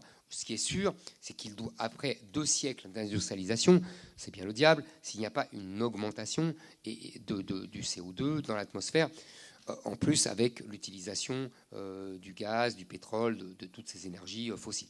Mais à part ça, je n'en sais rien. Ce que je sais, c'est que la France est un très faible émetteur de CO2. Je crois qu'il contribue à 0,9% de la production globale, l'augmentation globale de CO2, que les grands responsables sont en gros les États-Unis et la Chine. Je sais aussi que cela est dû, malheureusement, si j'ose dire, à notre désindustrialisation. C'est-à-dire que nous consommons des produits qui, eux, provoque beaucoup d'augmentation du CO2, donc nous ne sommes pas innocents. Mais en revanche, qu'avec le nucléaire, nous avons le mix, comme on dit aujourd'hui, électrique, le plus vertueux, puisque nous avons 85%, je crois, de notre électricité qui vient de nucléaire et de l'hydraulique. Donc je pense qu'il faut déjà renforcer nos atouts. En plus, c'est une énergie française, c'est une technologie française, et non pas miser sur les fameuses énergies renouvelables, le fameux éolien, qui a tous les inconvénients du monde. D'abord, c'est une énergie intermittente, donc quand il n'y a pas de vent, on va chercher les centrales, le gaz ou les centrales à charbon. On sait que les Allemands, à cause de ça, sont dans une impasse d'augmentation de CO2. Deuxièmement, c'est une industrie importée, c'est-à-dire que nous importons de ce qui vient de Chine. Troisièmement, contrairement à ce que disent les écologistes, ce n'est pas du tout une énergie propre qu'on nous présente. C'est fabriqué avec des produits importés, on pollue avec les fameuses terres rares, etc. Donc il n'y a pas là l'énergie miracle qu'on nous présente. Moi, je pense que c'est une affaire financière. Ça, c'est ça. Une machine à gagner des subventions, et que donc il faut arrêter tout ça. Voilà. En plus, le dernier inconvénient qui n'est pas le moindre, c'est que ça enlaidit le pays, et que je ne comprends pas une écologie qui ne soit pas d'abord une admiration de la beauté des paysages, comme le disait Benjamin. Voilà. Bon, bah écoutez, c'est un long débat en tous les cas, mais je vous remercie. Merci, c'est moi qui vous remercie. Voilà, bah écoutez, je tiens à féliciter les différents intervenants pour cette première partie. Ils ont été vraiment brillants, concis, et mieux que les Suisses en tout cas. Et pour cette deuxième partie, je vais inviter quelques amis du cercle qui vous suivent de près depuis quelques temps et qui aimeraient en tout cas vous poser quelques questions. Donc Anne Coffini, oui, et puis aussi Pierre Roty, s'il veut bien prendre place. Merci. Bonsoir madame. On se connaît, je crois. Un petit peu. Alors, j'ai une question sur l'éducation qu'on m'a demandé de vous poser. Enfin, je suis libre de la question, mais pas du sujet. Bon, vous avez noté tout à l'heure que c'était un sujet majeur qui nécessitait une action urgente et massive. Et on peut noter que depuis les années 80, la droite n'a pas de politique éducative propre. Elle est à la remorque de la gauche.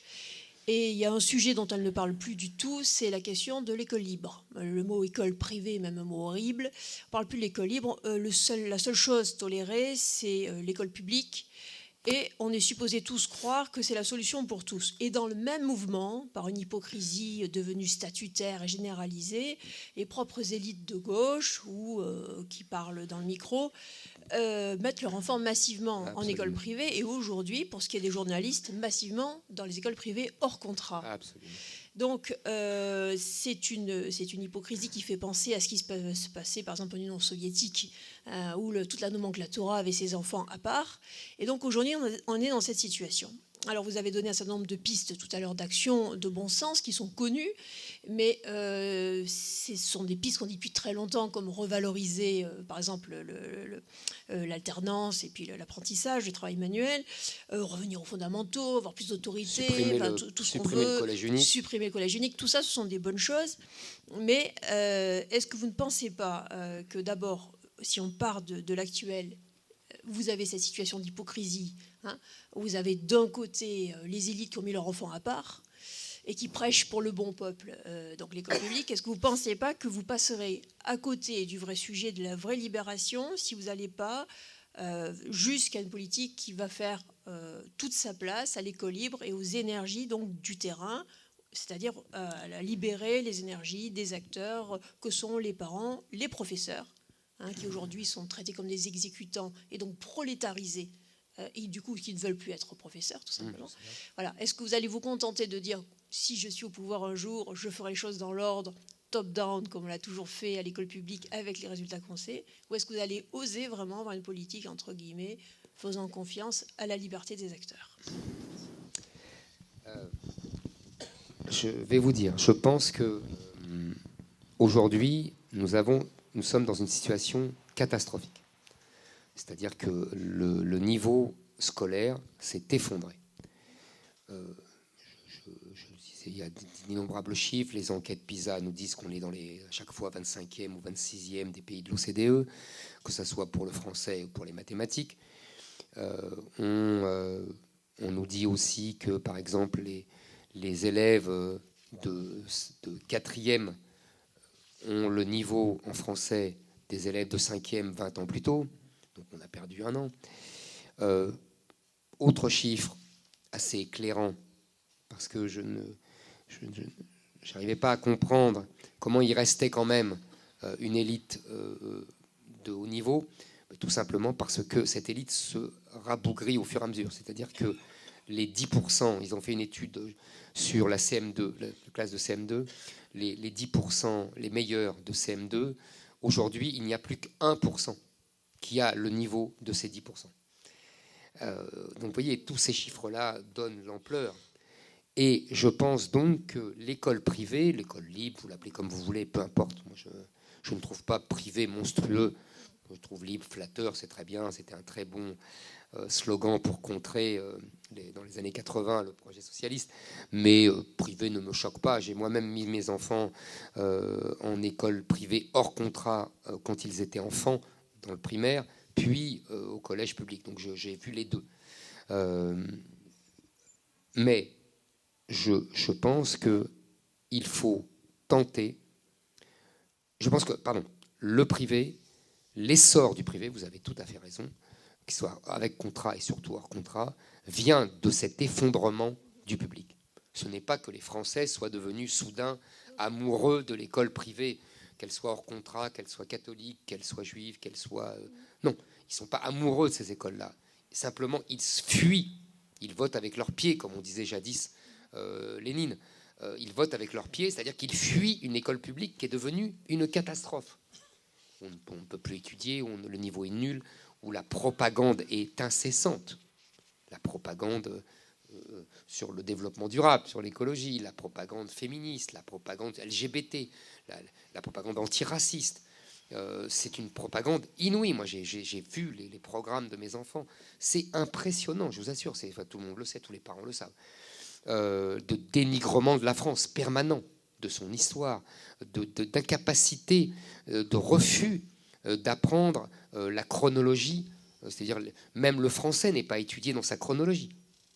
C'est-à-dire on va étudier une fable de La Fontaine et après on va étudier un texte du 19e siècle. Et personne n'explique aux enfants que La Fontaine c'était sous Louis XIV et que Maupassant c'était sous la Troisième République. Non, c'est hors de propos. C'est volontaire. On veut déconstruire et détruire les repères nationaux d'une génération. Donc le privé recueille, si j'ose dire, cette fuite des gens qui l'ont compris et qui paniquent quand ils voient le niveau de leurs enfants.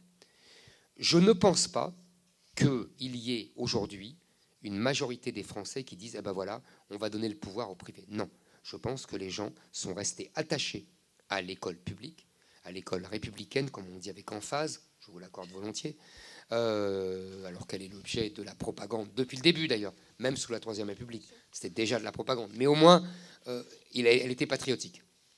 Et au moins, elle respectait, selon la volonté de Jules Ferry, les valeurs morales héritées du christianisme. Tout ça a été balayé dans les années 70. Donc, je pense que les Français veulent qu'on sauve l'école républicaine. Je pense qu'il faut tenter un dernier effort avec des mesures drastiques et radicales. Je ne vous dis pas, vous voyez, je suis honnête avec vous et je suis lucide. Je ne vous dis pas que forcément ça va réussir.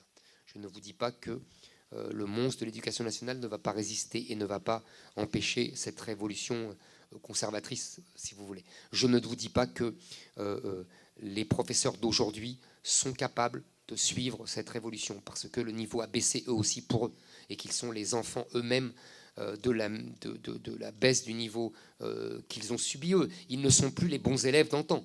On n'est plus dans Pagnol et la gloire de mon père. Ce n'est plus le premier de la classe qui devient prof. Malheureusement, c'est le milieu de classe. Et donc, ils ont des réflexes, même, non pas élitistes, mais compassionnels. Vous voyez, donc je sais tout ça. Je ne me cache pas. Mais je pense qu'il n'y a pas de majorité aujourd'hui politique pour avoir là, une politique à l'anglaise avec les chèques éducation, etc. Je connais, vous savez, je suis très ami avec Alain Madelin, et dans les années 80 déjà, il défendait cette thèse-là, et déjà on en discutait. C'est séduisant intellectuellement, je pense que politiquement, c'est suicidaire. Il n'y a pas de majorité politique pour ça, mais il y a une majorité pour mettre leurs enfants dans les écoles privées aujourd'hui. Vous avez tout à fait raison. Donc le paradoxe, va bien falloir l'affronter. Mais bien sûr, c'est pour ça qu'il va falloir dire aux gens, voilà, on va refaire l'école publique comme elle était, vous mettez vos enfants, et on va voir si ça marche, formidable. Si ça ne marche pas, eh ben, on changera complètement de régime. Mais au moins, on aura essayé. C'est ça que je veux vous dire. Un grand merci. Un grand merci. J'appelle Fabien Bouglet. Merci.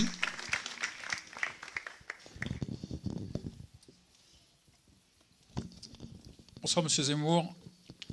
C'est ici.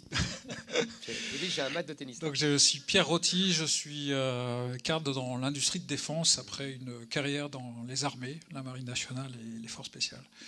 Alors, je voudrais avec vous discuter ce soir de quelques questions de la défense et de son industrie, puisque l'actualité récente a été marquée de quelques événements qui y sont rattachés, alors que je vais énumérer, mais sans respecter l'ordre chronologique, vous voudrez bien m'en excuser. Donc tout d'abord, c'est le retrait américain d'Afghanistan, donc qui laisse place à un régime islamiste, le pays dans le chaos, et qui nous questionne aussi sur le sens de tous les efforts et des ressources qui ont été consacrées là-bas pendant 20 ans, et qui alimentera, comme vous l'avez mentionné, un nouveau faisceau d'immigration qui ne manquera pas de nous toucher. Donc, sur ce point, M. Zemmour, une première question sur deux. Quelle analogie faut-il voir et quelles leçons faut-il tirer, selon vous, de cet événement sur notre engagement au Sahel et le retrait de la force Barkhane qui a été annoncé par le président Macron? Premier point. Deuxième événement, ce sont les déboires des contrats d'armement, mais aussi des partenariats stratégiques qui y sont associés. qui a commencé finalement avec, en début d'été avec notre tout proche voisin suisse, et plus récemment avec le camouflet australien. Voilà, donc ça illustre plusieurs choses. Un bousculement des alliances, je dirais, un peu historique. Ça illustre la politique hégémonique américaine, dont vous pouvez douter, ou pas. Et puis là, surtout, une certaine mise en échec de notre diplomatie et de notre politique française, alors que nous sommes au rang des nations, une puissance nucléaire qui est certaine d'avoir un certain prestige. Voilà, alors une deuxième question un peu à tiroir, et je vous laisserai les ouvrir et développer à votre goût. Donc quelle réflexion finalement vous inspire ces événements sur notre politique extérieure, la vision du rôle de la France et votre regard sur les moyens militaires qui seraient nécessaires pour, notamment dans ce futur antagonisme qu'on voit pointer entre la Chine et les États-Unis? Quel est votre point de vue sur la dissuasion nucléaire, puisque j'ai parlé de puissance nucléaire? Et enfin, quelle est votre vision sur le maintien de notre souveraineté dans l'industrie de défense à laquelle j'appartiens maintenant, à l'heure où la survie de tous les grands programmes d'équipement, finalement, tiennent au fil de la coopération internationale? Et on a 4 heures. Vous avez 4 heures. Bon. Alors... Premièrement, Afghanistan. Essayons de retrouver vos questions, parce que là, c'est un peu vaste. Je vous les rappellerai. Vous êtes trop bon. Afghanistan, je vais aller très vite. Les Américains n'auraient pas dû y rester. On n'aurait pas dû y aller. On n'a rien à faire en Afghanistan. Ces gens-là ont le droit de se gouverner comme ils veulent. On n'a pas à donner de leçons de démocratie. Voilà, je pense que c'est clair et net. Et c'est pour ça d'ailleurs que j'ai dit, à grand scandale de beaucoup, qu'on n'a pas à en accueillir. Ils sont à des milliers de kilomètres, non seulement physiques, mais mentaux et culturels de notre culture. On n'avait pas à y aller. La France a fait une erreur en rejoignant l'Afghanistan et en voulant faire plaisir aux Américains, qui ne sert à rien, comme on l'a vu encore récemment. Vraiment, il y a 90 morts de nos soldats qui sont morts pour rien. C'est triste. C'est l'élite de la nation. Ils n'avaient rien à faire là-bas. Et franchement, c'est vraiment... je suis très sévère avec cette expédition ridicule qui finit dans le grotesque des Américains, comme ils sont partis du Vietnam. Mais au moins, le Vietnam, il y avait une lutte mondiale contre le communisme, etc. Enfin bref. Ça, c'est une première chose. Vous dites analogie avec le Mali. Vous n'avez pas tort. L'Afghanistan, le Mali risquait d'être notre Afghanistan. D'ailleurs, je trouve que Macron a bien fait de réduire la voilure. Il n'était que temps. D'après moi, ce sont ce genre d'expéditions qui doivent durer quelques jours, voire quelques semaines. Et après, on s'en va. Ou alors, on réinvente la colonisation. Il me semble que, justement, on est parti. Souvenez-vous de la phrase du général de Gaulle à Perfit. On ne peut pas leur donner l'égalité, donc on leur donne la liberté. Bye bye. C'est quand même ça, les phrases du général de Gaulle. Il ne faut jamais oublier. Donc, il faut respecter, en plus, la liberté des peuples à se gouverner soi-même. S'ils veulent être islamistes, s'ils veulent bâcher leurs femmes, donc libre à eux. Ce n'est pas notre problème. C'est leur problème à eux. Vous comprenez ? Il faut arrêter avec cette tropisme de leçon de morale de l'Occident qui veut... En fait, c'est un réflexe néocolonisateur. Bon. Après, vous avez dit l'industrie de défense. Là, je pense que c'est un des fleurons français. Il faut vraiment le privilégier. On a réduit de façon éhontée les budgets militaires depuis 30 ans. Sous le général de Gaulle, le budget de la défense représentait 5% du PIB. On est arrivé à 2% là, mais c'est de la triche, comme disent les enfants, parce que le PIB a baissé, donc évidemment on est arrivé aux 2%. Il faut non seulement revenir aux 2%, mais aux 3%. on a un paradoxe français, de nos gouvernants français, un autre scandale, c'est qu'on a réduit comme peau de chagrin les moyens alloués à l'armée et on a multiplié les OPEX, les fameuses OPEX, les interventions militaires à l'extérieur. Il faudrait savoir. Et on a des gens qui risquent leur vie parce qu'ils ne sont pas bien protégés. Et on a surtout, si j'ose dire, une dépendance à l'égard de la technologie américaine.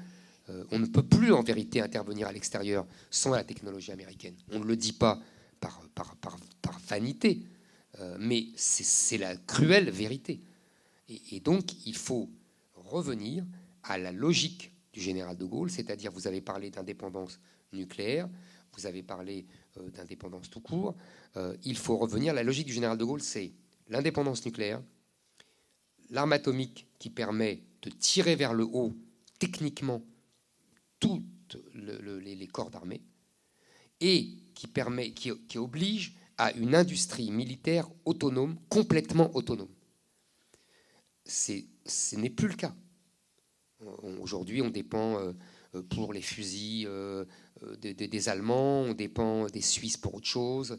Et en plus, on multiplie les coopérations comme si on ne pouvait plus faire un avion tout seul, comme si on ne pouvait plus faire un char tout seul. Le résultat, c'est que ça s'enlise, que les Allemands n'ont pas les mêmes objectifs que nous. Ils se croient encore dans la guerre avec l'URSS, alors que nous, on fait des expéditions en Afrique. On n'a pas les mêmes besoins, on n'a pas les mêmes attentes. L'avion, notre avion, le fameux SCAF, on ne veut pas le même. Et en plus, ils veulent nous piquer nos savoir-faire parce qu'ils n'ont jamais digéré d'avoir été obligés d'abandonner leur propre savoir-faire en 1945. Donc je pense qu'il faut cesser cela. Il faut assumer de dépenser plus pour le budget militaire, plus pour l'industrie militaire. Je disais tout à l'heure qu'il faut réduire la voilure sur le social, et j'ai dit comment.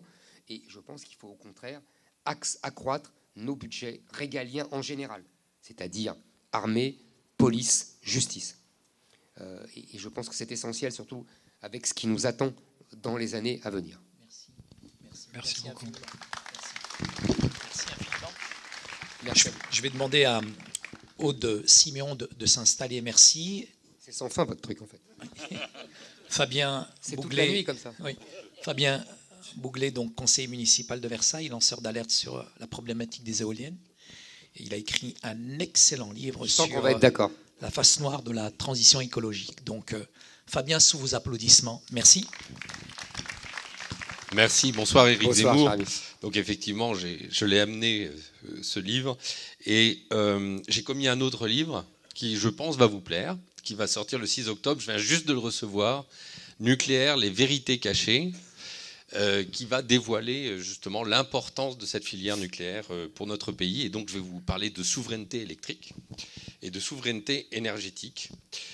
Parce qu'avant cette histoire des sous-marins australiens, nous avons eu un camouflet qui est passé inaperçu, qui est le fait que, comme le nucléaire n'a pas été encore intégré dans la taxonomie européenne, la Commission européenne vient d'émettre 250 milliards de green bonds avec un commissaire européen qui a dit qu'il est hors de question d'y intégrer le nucléaire. Absolument. Or, nous avons absolument besoin de cet argent pour moderniser notre industrie nucléaire. Ça ne m'avait pas échappé, vous avez raison. Et c'est des points que j'ai développés dans ce livre qui va sortir dans 3 semaines. Très bien. Et que je vous remets en avance. Merci beaucoup. Très rapidement, la cause anti-éolienne, c'est 1800 associations anti-éoliennes, c'est des centaines de milliers de personnes, j'en fais partie, je suis un des leaders de la cause éolienne en France. Aujourd'hui, on veut le démantèlement des éoliennes, vous en avez très bien parlé plusieurs fois et vous avez été remarqué dans ce milieu. Et en même temps, de l'autre côté, nous avons Madame Rousseau, qui va probablement être la candidate aux élections présidentielles, qui veut déconstruire notre industrie nucléaire, aller vers sortir le nucléaire, vers 100% d'énergie renouvelable. Est-ce que finalement, dans le cadre de votre projet présidentiel, quelle est votre position sur ce nouveau nucléaire ? La France a abandonné Astrid, qui est le réacteur à neutrons rapides de 4e génération qui permet de manger les déchets nucléaires tout en produisant 100 fois plus d'électricité. C'était le successeur de Superphénix. quelle est votre position sur cette question fondamentale? On parlait tout à l'heure du nucléaire militaire, mais maintenant c'est le nucléaire civil, tellement important face à l'Allemagne conquérante qui veut nous contrôler. Merci beaucoup. Merci à vous. Je pense qu'on sera effectivement assez d'accord. C'est-à-dire que nous devons être aux antipodes de Madame Rousseau. Pour une raison simple, Madame Rousseau a dit une phrase que je trouve absolument magnifique, si j'ose dire.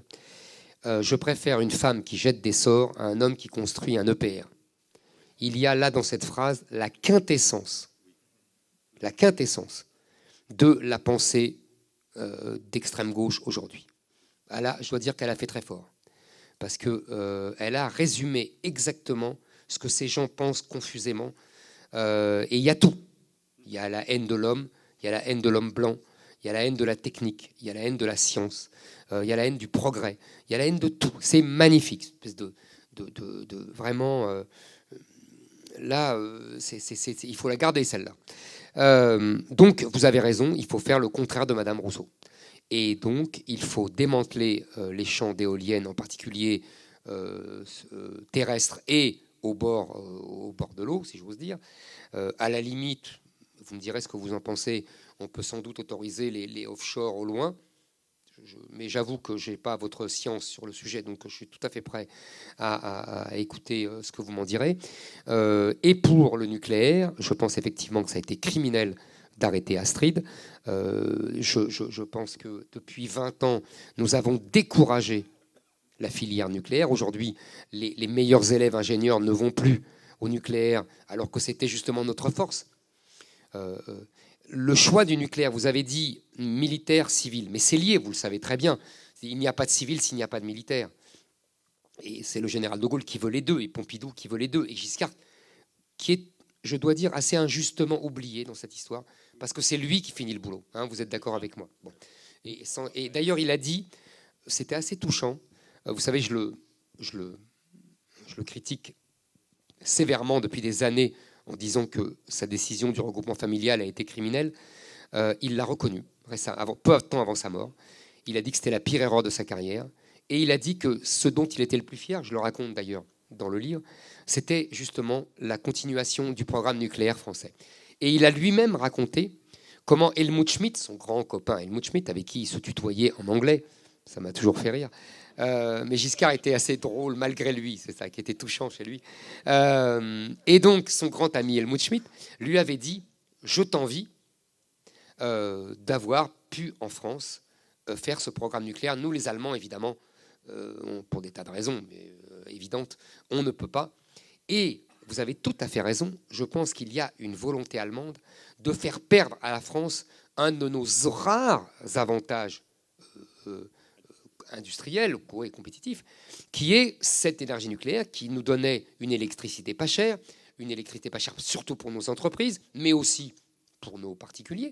Et on a bien vu, depuis qu'il y a ces fameuses énergies renouvelables, depuis qu'on connaît tous les défauts des renouvelables, hein, je ne sais pas à vous que je vais apprendre ça, loin de là, mais en tout cas, ça nous coûte plus cher, l'électricité nous coûte plus cher.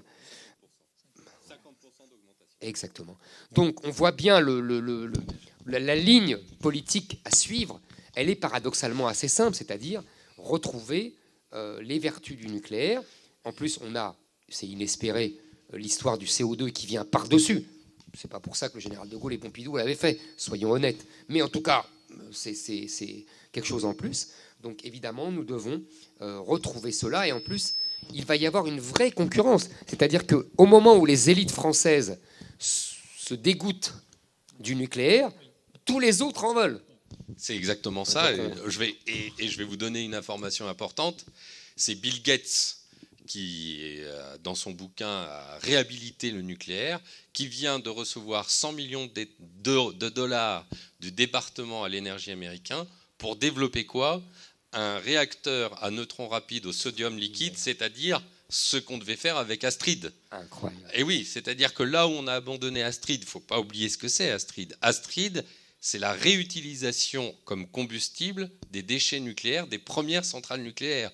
On utilise les déchets, on est 100 fois plus puissant, le réacteur Astrid est 100 fois plus puissant que nos réacteurs actuels, on produit 100 fois plus pour des centaines, voire des milliers d'années, et on a le combustible en France, on n'a même plus besoin, on est totalement autonome, Donc, c'est là où moi, personnellement, il y a 5 ans, quand je suis intervenu, j'étais plutôt favorable aux éoliennes flottantes à 50 km des côtes.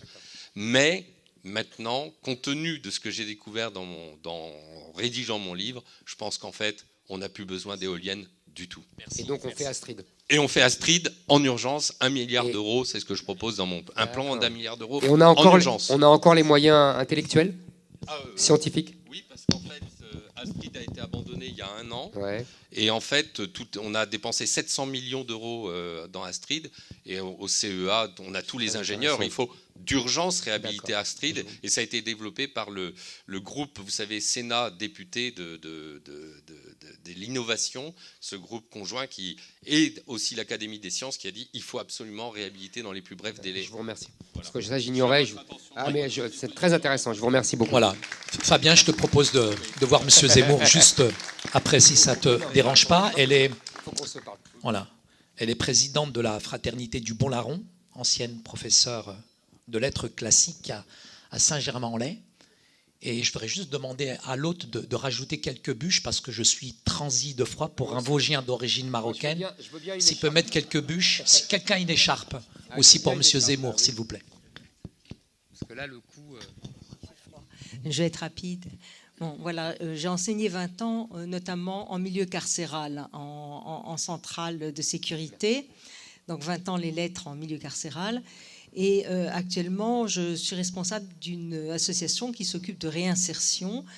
Et je fais partie d'une autre association qui met en place des programmes éducatifs à visée restaurative à l'intérieur des prisons. Vous avez dit lors d'une interview qu'il y avait une mentalité, une culture anti-prison depuis une trentaine d'années. Cela peut se concevoir étant donné les résultats actuels de la prison. On sait qu'il y a 70% de récidives, donc il ne faut pas s'étonner que la prison telle qu'elle est conçue actuellement n'est pas satisfaisante. Vous avez dit que la prison devait être un lieu d'éducation. Et là, je suis tout à fait de votre avis. La question que je vous pose est la suivante, c'est que en prison, on propose des cours, on propose des ateliers, on propose du travail. Qui y va? La crème des détenus. C'est-à-dire que la majorité préfère l'oisiveté, être logé, blanchi, nourri, et préparer d'autres mauvais coups et faire son réseau. Donc,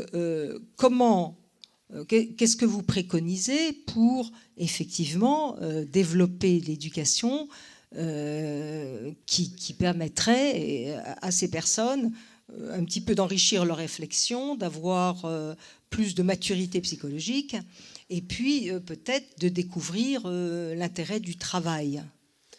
Moi, je vous écoute et je suis admiratif. Je dis ça sans ironie aucune. C'est un sacerdoce que vous avez endossé. Non, je vous assure que je suis sérieux. Je pense que, si vous voulez, la prison, vous disiez 70% de récidive. Vous avez tout à fait raison. Et vous dites, ça prouve que la prison fonctionne mal. Je vais vous dire, quitte à vous choquer, je ne suis pas sûr. Parce que, vous savez, on dit toujours la prison est l'école du crime, mais moi j'ai tendance à dire qu'ils arrivent déjà diplômés. Oui. Et que, simplement, vous savez, je pense qu'il nous faut sortir, et c'est ce que je disais en préambule de cette longue réunion, à la première personne. Je pense que nous ne sommes plus dans le monde que nous avons connu. C'est-à-dire que les prisonniers que nous avons, les délinquants que nous avons, ne sont pas des délinquants. C'est-à-dire que ce sont non pas le produit d'un dérèglement social, c'est le produit de la guerre de civilisation que nous subissons sur notre sol. Et nous devons tenir compte de ça, vous comprenez ? Nous devons renoncer à notre humanisme d'origine. Non pas renoncer d'ailleurs, mais l'amender et le rendre plus discriminant, plus sélectif. Je veux dire par là que je pense que la prison doit d'abord servir à protéger les innocents. Il faut arrêter de sortir de prison, de réduire les peines. Moi, mon inquiétude, ce ne sont pas d'abord les prisonniers et leur état mental, etc. Ce sont les innocents. les gens qui sont assassinés parce que des criminels sortent trop tôt. Je suis désolé de faire ce choix-là, mais je vous assure, ça me meurtrit quand je vois des gamines qui se... Ah, c'est adorable ça. Quand je vois... Merci. Quand je vois des gamines... moi j'ai une fille de 17 ans. Vous savez, on se projette, c'est humain. Se faire violer et exécuter et lacérer, enfin, comme on voit régulièrement, parce que c'est régulier, parce que le type est sorti de prison des années trop tôt, si j'ose dire, ou qu'il n'a pas été expulsé parce que c'était un clandestin, ou qu'il est soi-disant mineur isolé, alors qu'en fait il a 22 ans et qu'il n'est pas isolé du tout et qu'il est en contact avec sa famille tout le temps, ça m'horripile. Je l'entends, moi. Vous m'entendez ? Je savais que c'est une évidence. Vous seriez d'accord avec moi. Donc je veux d'abord protéger les Français. Et vous savez, on a 25% d'étrangers dans les prisons françaises. Je veux les renvoyer. Voilà. Je veux qu'ils dégagent. Je vous dis la vérité. Qu'est-ce que vous pensez de la justice restaurative dont le principe est cette rencontre entre la personne victime et la personne délinquante, et dont l'objectif est la double restauration simultanée, si je puis dire, de la personne victime et de la personne délinquante. Alors, est-ce que vous connaissez un petit peu Non, le principe ? je connais très peu ça, je connais très mal. Je me méfie toujours de ce genre de procédure, parce que je pense que moi, ce que je veux, c'est retrouver une certaine simplicité. Je vous assure, je veux protéger la victime. C'est tout. Le sort de celui qui l'a assassiné m'importe assez peu, en vérité. Je ne veux pas vous paraître cruel, mais je crois que nous devons faire des choix et que nous devons sauver notre peuple de gens qui sont des criminels et qui veulent le détruire. Je vois que j'ai la faim. Juste vous dire qu'il faut véritablement se préoccuper de la sortie de ces personnes de prison. Parce que si la société n'est pas prête à les aider et à les accueillir, c'est une évidence qu'il n'y a que la récidive comme solution pour eux. Mais vous ne croyez pas qu'il faut d'abord restaurer l'idée même de sanction ? Je lisais un pédopsychiatre, je crois M. Berger, si je ne dis pas de bêtises, qui disait, il parlait essentiellement des Maghrébins, il le disait comme ça: ils n'ont aucune notion du mal qu'ils font. Ils s'en foutent complètement. Mais parfaitement. Et c'est pour ça que la justice restaurative est là, pour apprendre l'empathie, mesurer l'impact de ce qui a été fait. Vous ne l'apprendrez jamais. Il faut les punir. Il faut qu'ils comprennent, et il faut être dur avec le crime et avec les causes du crime, comme disait Blair. Ça s'apprend. Moi, je ne crois pas. Il faudrait en reparler. Mais on en reparlera volontiers. Avec plaisir. Merci, chère madame.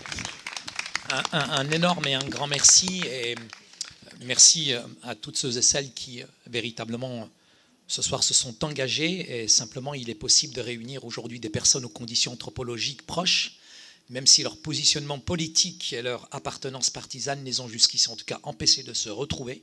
Donc c'est le défi de l'IEPM ce soir. Donc c'est un combat qui est en tout cas long, et merci pour votre verticalité, Monsieur Zemmour. On peut encore l'applaudir, s'il vous plaît. Merci pour votre courage aussi. Je suis d'origine marocaine, je suis berbère, je suis un cousin. Absolument. Voilà, et moi aussi, j'ai le défaut d'être pasteur, et je terminerai par cette parole, car je connais les projets que j'ai formés pour vous, dit l'Éternel, projets de paix et non de malheur, afin de vous donner un avenir et une espérance. Que Dieu vous bénisse. Merci à vous.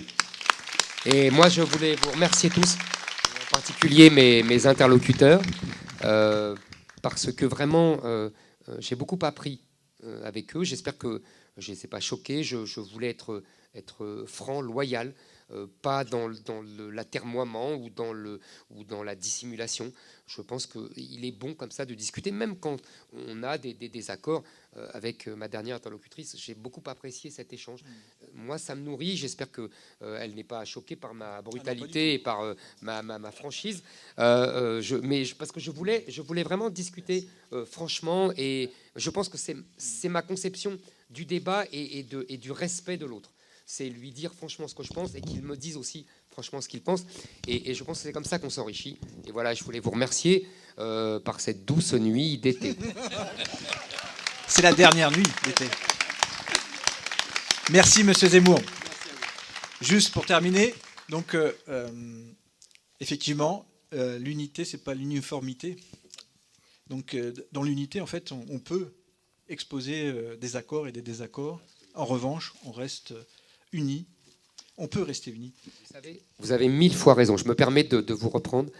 On ne peut échanger des désaccords que quand on a une unité culturelle. Exactement. C'est-à-dire qu'on parle la même langue, qu'on pense les mêmes choses, qu'on a confiance en l'autre. Et c'est ça le problème de la société diversitaire, comme dit mon ami Mathieu Bock-Côté.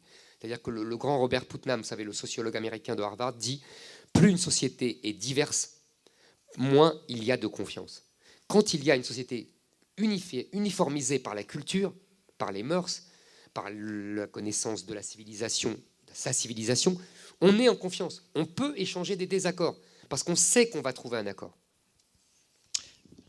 Voilà, donc c'était pour conclure sur l'unité de la France. C'est effectivement un sujet, un appel qu'on a construit avec l'ensemble de la communauté scientifique de l'Institut Montalembert. On vous le fera donc, on va vous la communiquer. Et c'est forcément un document qui va très bientôt être lancé effectivement dans les médias pour justement, parce qu'on est vraiment convaincu que cette campagne devra forcément tenir compte de ce sujet, parce que c'est vraiment l'enjeu de cette élection.